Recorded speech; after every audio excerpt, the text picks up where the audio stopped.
বরবটি বীজ লাগাবো আর পালং শাক এই গ্লাসটায় ভিজছে, পালং শাক লাগাবো।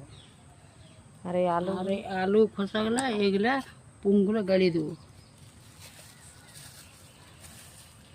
হ্যালো,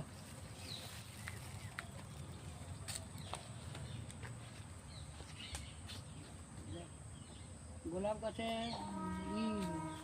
গোলাপ গাছে গোবর না দিলে গোলাপ গাছ হয় না। গোবর দিয়েছি তবে গোলাপ গাছ হয়েছে।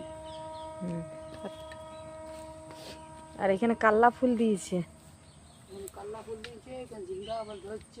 এই দেখুন ছোট ছোট কাল্লা।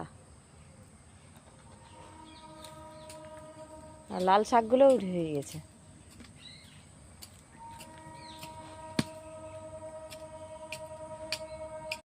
আর এই দেখুন ঝিঙ্গা ধরেছে, এই দেখুন। আর লাল শাকগুলো এখানে হয়েছে।